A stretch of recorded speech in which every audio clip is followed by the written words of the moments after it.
ya maneno ambayo yako kwenye mpangilio fulani, ambayo wakati mwingine una vina au wakati mwingine hauna vina, lakini yale maneno yana ujumbe unaopelekwa kwa jamii fulani au watu fulani ambao wamekusudiwa na wimbo ule.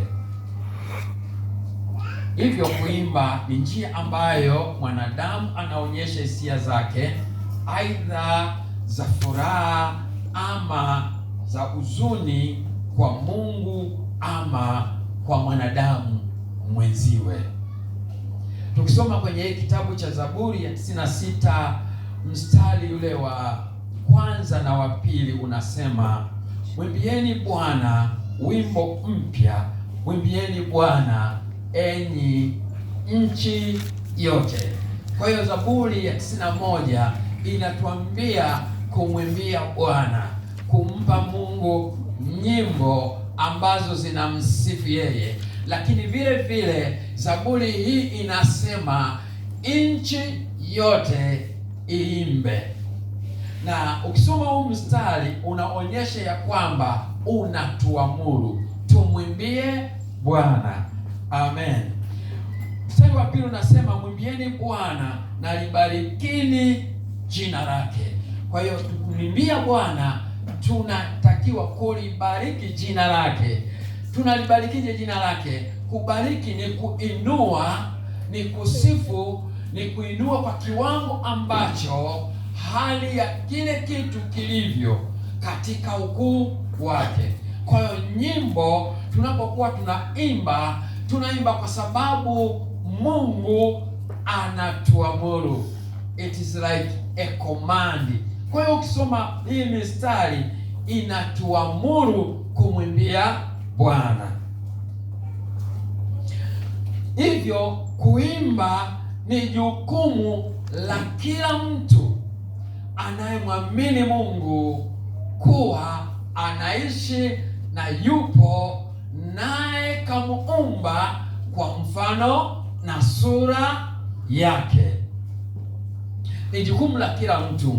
Kwa hiyo sote kwa mujibu wa mistari hii tunapaswa kuwa waimbaji, kwa sababu tunahitajika kumwinua Mungu aliyetuumba. Alafu kwa kuwa yeye Mungu anapenda kuabudiwa, kusifiwa, Mungu akiinuliwa juu, na yeye analeta baraka kwa wanaoimba.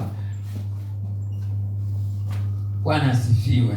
Amina. Tukisoma kwenye kile kitabu cha Waefeso sura ile ya 5, tunaongelea kipengele cha kwanza, tumeamliwa kuimba. Waefeso sura ya 5 mstari ule wa 18 mpaka mstari wa 19 unasema, tena msilewe kwa mvinyo ambamo mna ufisadi, bali mjazwe Roho. Mstari wa 19, mkisemezana kwa zaburi na tenzi na nyimbo za rohoni, huku mkiimba na kushangilia na kumshangilia Bwana mioyoni mwenu.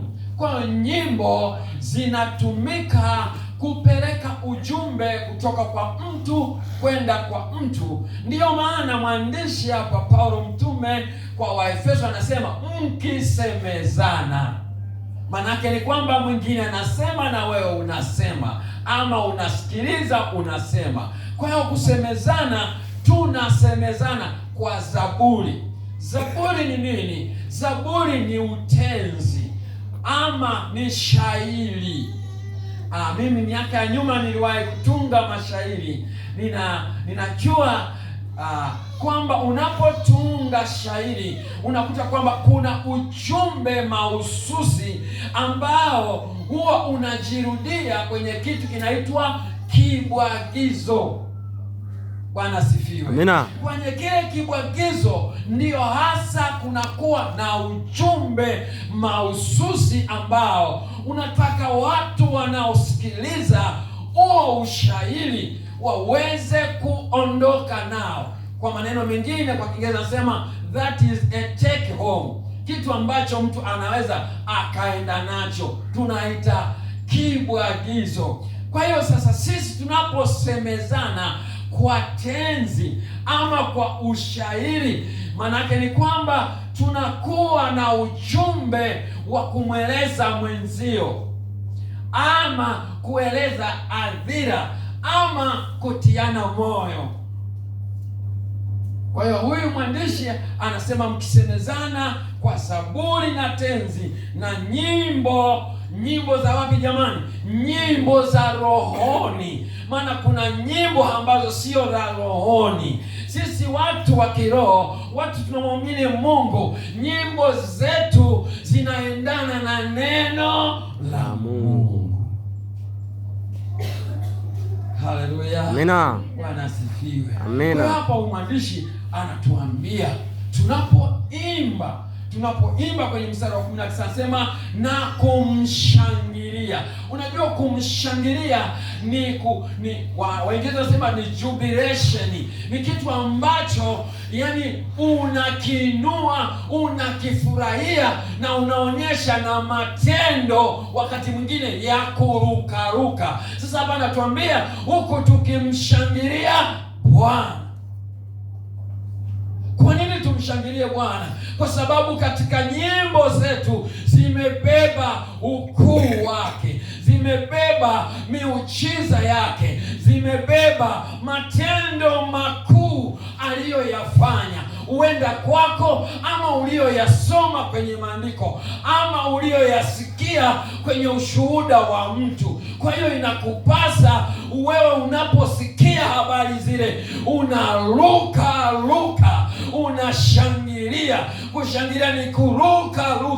Tena wakati mwingine tunaweka na mziki, haleluya, tunapiga ngoma, haleluya, tunapiga makofi. Kwa sababu gani? Kwa sababu Mungu anakuwa ameinuliwa. Kwa hiyo hapa Paulo anasema mkisemezana kwa zaburi na tenzi na nyimbo za rohoni, huku mkiimba na kumshangilia Bwana mioyoni mwenu. Kwa hiyo kuimba ni tendo linalotoka moyoni, halitoki nje ya mwili, linatoka rohoni, linatoka deep down kwenye moyo wako, ambao ukiimba kama vile ambavyo yule mwandishi anasema kwenye Yohana 4 mstari ule wa 28, yule mama akasema akawa anasemezana na Yesu, akasema nasi tumeambiwa katika mlima huu ndipo tunapaswa kuabudia. Yesu akasema hapana. Kwa sababu gani? Mungu anataka na anatafuta watu watakao mwabudu katika roho na kweli. Maana yake wale watu ambao wataitoa mioyo yao ili waweze kufanya nini? Kumwabudu Mungu. Kwa hiyo tendo la ibada linafanyika moyoni. Kwa hiyo Mungu ametuamuru tuimbe. Kwa hiyo kila wakati unaposikia kuimba, maana yake kwa kuwa wewe ni mwamini, hebu imba, toa sauti. Amen. Amina.